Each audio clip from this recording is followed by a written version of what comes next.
Most people do not know this, but for decades, the African continent has been the playground of Western subversive activities. With the aid of their military bases set up in African countries, the West has used its superior military intelligence and machinery to spy on the continent and make certain decisions based on the information to further their interest. This is the reason why African leaders like President Traore and the leaders of the AES decided to dismantle the foreign military bases in their countries. But in an interesting turn of events, President Traore of Burkina Faso recently apprehended a foreign spy by himself in Burkina Faso. This shows that despite dismantling these bases, Western subversive activities have not ended. But who was the spy and how did Traore capture him? Let's find out. It would interest you to know that on some occasions, President Traore personally leads his troops on military operations. So he is not just the kind of leader who gives orders and sits in his office waiting for the order to be carried out. This style of leadership is reported to boost the morale of the soldiers during operations. But it shouldn't be surprising that Traore personally handles some military operations. If you recall, Traore is quite skilled and competent. The Burkinabe military leader joined the Burkina Faso army in 2009 after graduating with honors from university. He was promoted to lieutenant in 2014 and assigned to the MINUSMA, a United Nations peacekeeping unit involved in the Mali conflict. 4 years later, he was mentioned as one of the MINUSMA soldiers who showed courage amid major rebel attacks in the Tombouctou region. He later went to Burkina Faso to help in operations against the increasing jihadist insurgency, where he was appointed to captain in 2020.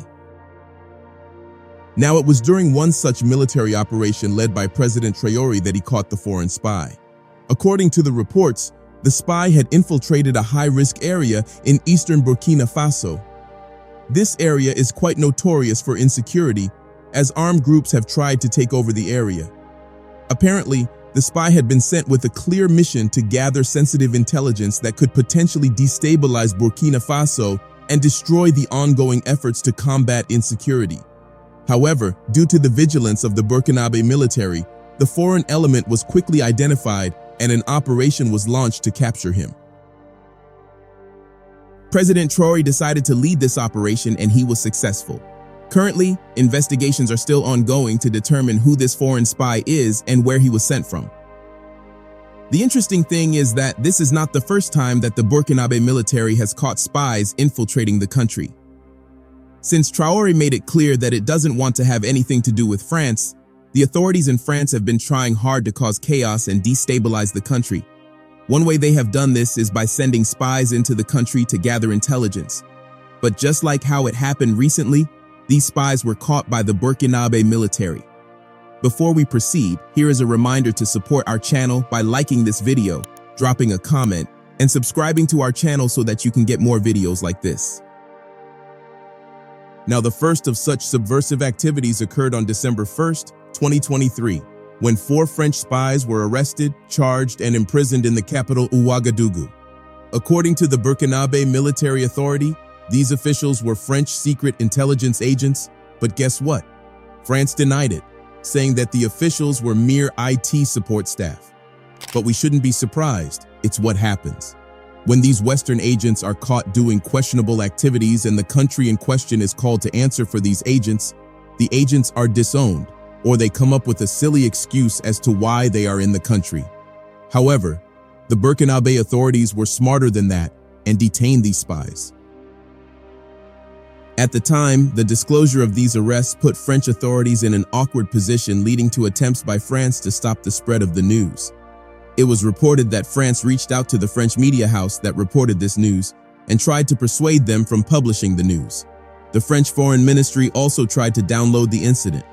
But regardless of how the French government tries to downplay the incident, it could not change the fact that these French spies have been caught, and they have been in the custody of the Burkinabe authorities. Since then, France has tried every possible way to make the authorities in Burkina Faso release the spies. But it didn't work until December 2024, when the authorities in Morocco stepped into the issue. By then, these spies had been detained for over a year.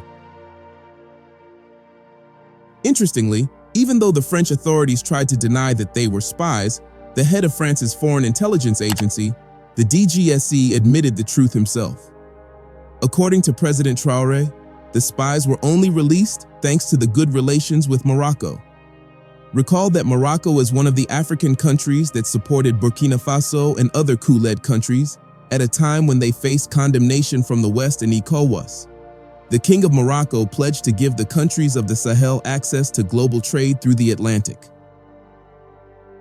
Now here is the million-dollar question. What were these spies been doing in Burkina Faso?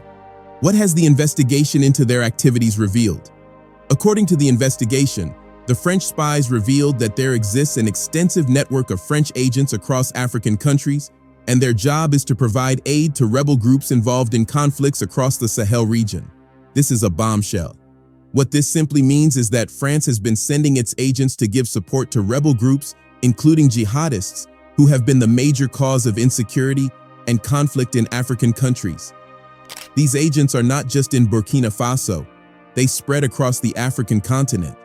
Obviously, the motive behind this is so that France can have a military presence in that country under the pretext of fighting terrorism.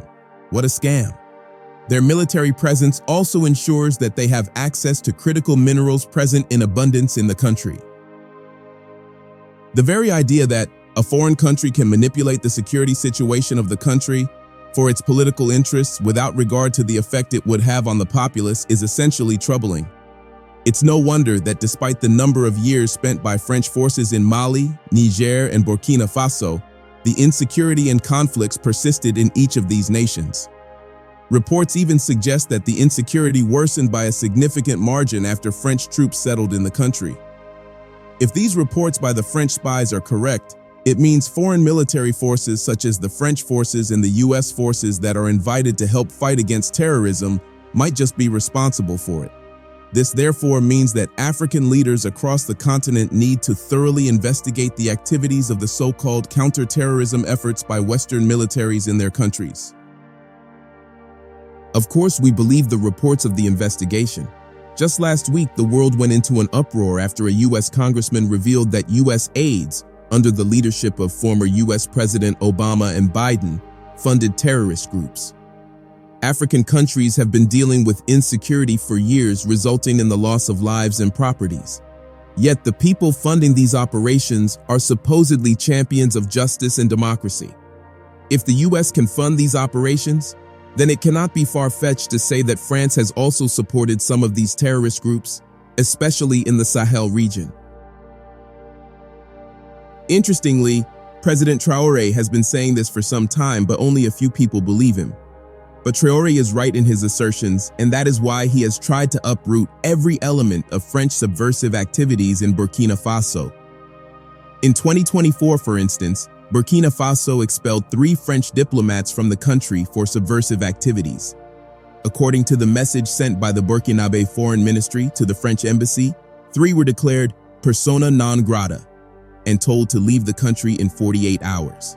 The 3 diplomats include Gwenaël Habouzi, Hervé Fournier, and Guillaume Reissacker. The word subversive in the dictionary means the act of undermining the authority and power of an already established system. So what the Burkinabe military government means is that these 3 diplomats were engaging in activities that would cause chaos and destroy the government of Burkina Faso. Although the military government did not specify what kind of activities these diplomats engaged in, we can only imagine what they have done. In other words, these 3 diplomats were high-profile spies sent on a mission by the French government to undermine the authority and cause dissent in Burkina Faso. Who knows what they have done? Maybe they have tried to spread false information about Ibrahim Traore's administration to the people of Burkina Faso, because that is one tactic they have used over and over again to cause dissent in African countries since the time of colonization. Or maybe they have tried to infiltrate the military and incite dissent, which would lead to a coup to overthrow Ibrahim Traore. Again, this is something that France has done before. The possibilities of what these 3 French diplomats are endless, but fortunately they were caught and have been sent out of the country. Interestingly, Burkina Faso is not the only African country that has revealed how France used its troops and agents network to create and plunge the country into insecurity and afterward pretend to help. Recall that during the 78th United Nations General Assembly, the Foreign Minister of Mali, Abdoulaye Diop, told every leader present in the meeting that they had evidence that France was responsible for creating terrorism in the country.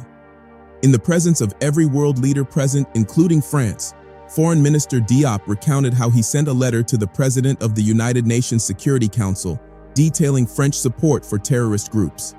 The letter contained more than 50 incidents where Malian airspace was deliberately violated by French aircraft. According to Minister Diop, France used these aircraft to deliver weapons and ammunition to terrorist groups in the Sahel region.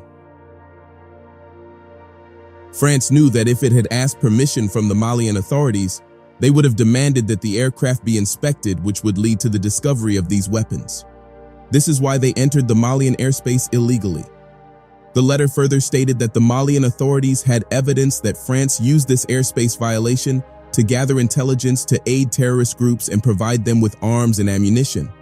Unfortunately, the United Nations did not respond to the letter, and neither did it do anything concerning the issue. The Prime Minister of Mali also supports this claim, saying that he has evidence supporting this statement. According to Prime Minister Maiga, French troops established a stronghold in Kidal, a town in northern Mali, and allegedly handed control of the town to a group reported to have a link to terrorists. Maiga alleged that the Malian military was barred from entering this territory controlled by France. However, after kicking out French troops from the country, Mali was able to recover that town thanks to the help given by the Russian military. This action of France in supporting terrorist groups and rebel groups responsible for insecurity in the region, all because they want to maintain their hold on the region, is a shame. Thankfully, the military juntas of Mali, Niger, and Burkina Faso have realized this sham purpose by France and have taken the necessary steps to ensure that they do not fall victim. In Burkina Faso, Captain Traore has been hard at work in combating the terrorism that France has created and supports. Although the media may say that insecurity has increased since French troops left, the fact is the Burkinabe military has had some resounding success in taking back territories that terrorist groups had previously taken. But the media will not publicize it because they are also in cohorts with the French government, which would use any tactic to ensure that the Traore administration is undermined. Speaking only of how insecurity has increased and how many more people have been killed since French forces left the country would create the image that it was the French military that was responsible for calming the situation, thereby creating the image that the Burkinabe military is incompetent and not equipped to fight the terrorists on their own. However, the media cannot also deny that research has shown that the insecurity situation was better off before French troops settled in Burkina Faso. Besides that, what do they expect when France is responsible for creating the insecurity in the first place? But France is not the only Western country responsible for creating havoc and destabilization across Africa. As the recent news suggests, the US has also been involved even more than France. In 2007, the US created the US AFRICOM, even though it already had a military presence in Africa with about 1,700 soldiers in Camp Lemonnier in Djibouti. It was former President Bush who began to push US policymakers for a more focused approach toward Africa. In his own words, "In Africa, promise and opportunity sit side by side with disease, war, and desperate poverty. This threatens both a core value of the United States, preserving human dignity, and our strategic priority, combating global terror." Can you imagine the condescending statement? So, in the goodness of their heart, the Bush administration identified Africa as a high priority and recognized that American security depends on partnering with Africans to strengthen fragile and failing states and to bring so-called ungoverned areas under the control of effective democracies. It was against this background that the US AFRICOM was established in 2007, and it was set up primarily to promote the national interest of the United States in Africa. The establishment of the US AFRICOM was resisted by most African countries, including the African Union, which was suspicious about the real reason for the establishment of the organization, and given the fact that the presence of such a military organization undermines the sovereignty of African states. But does the United States government care about such concerns? Of course not. Why is it then that despite the negative reactions and resentment by African leaders towards the establishment of AFRICOM, the organization was still established and has increasingly grown in power as strength? Well, AFRICOM always say that they set up their bases in collaboration and partnership with African countries, but this term partnership is not truly what we know it to be. African partnership with the West has always been paternalistic, imperialist, and geared towards the benefit of the West. It's the same way with AFRICOM. Imagine this scenario: the US comes to an African country and says it wants to set up a military base in its country, but the African country says no. Then the US comes again, but this time it's with a threat, an economic diplomatic threat. If the African country refuses to heed to the US, then they won't have access to the loan they may have been asking the IMF or World Bank to grant them. This is what is happening in the background, but nobody would say it. Indeed, the US uses its influence as the International Monetary Fund's, IMF, largest financial contributor, as leverage in its negotiations with African states to ensure their cooperation on matters of security. As scholar Zora Ahmed has explained, the kinds of international relationships the United States cultivates in support of its wars fall somewhere in a legal gray zone between consent and coercion. And due to the economic constraint and continued dependence on foreign loans to sustain the African economy, the African government would have no choice but to comply with the priorities of the US government. It is devastating that the same country that speaks about human dignity, justice, sovereignty, and human rights is the same one that is trampling on the dignity and sovereignty of another nation just because it has more power. However, this is even the least of what AFRICOM is doing in Africa. Now, even though AFRICOM says it's in partnership with African countries to not even fight war but to prevent it from happening, the operations of the US military are shrouded in secrecy. In most of the missions carried out by the US operatives, African governments are usually not aware of what they do and why they do it. And yet it's called a partnership. Even basic information, like the sweep and scope of deployments by elite US troops and clandestine combat by American commandos on the continent, is mostly unreported across Africa. If you watch our video on US secret biolabs in Africa, you will see how with the aid of the US military, the US has set up hundreds of labs across the African continent which they sometimes use to experiment on the local populace. Why would they keep their operations secret from their African partners if they are not doing something suspicious in the country? So you see that AFRICOM is beyond promoting the interest of the US, which President Bush said is fighting terrorism before it happens. In fact, if that were true, why are terrorism and insecurity currently widespread in the continent? The United States military came into the continent based on the idea that Africa is not capable of solving its problem. The governments are too weak and the people too dull, right? Now, AFRICOM, whose goal is to prevent war and insecurity, have been in the continent since 2007, conducting secret missions all over the continent. And yet, with all their high-tech grade military equipment, they were not able to prevent terrorism and Islamist jihadists from breaking out in Mali and spreading all across the Sahel region. They can't tell us that they were not aware of the plans of the jihadists with all their high-tech equipment used for spy missions across the African continent. And let's say they were not aware. Why couldn't they have eliminated the threat of these terrorists when they just started? It's just obvious that fighting terrorism was just an excuse given to the public as to why the US needed to create AFRICOM. As we said, AFRICOM is solely in Africa to promote American interests, which doesn't have anything to do with combating terrorism. In fact, as the revelations of US aids now come to light, it cannot be far-fetched to say that the US AFRICOM is used to fuel terrorism across the African continent. But this is why African leaders need to follow in the footsteps of President Traore. They need to wake up and destroy every element of foreign subversive activities, including military bases. What are your thoughts?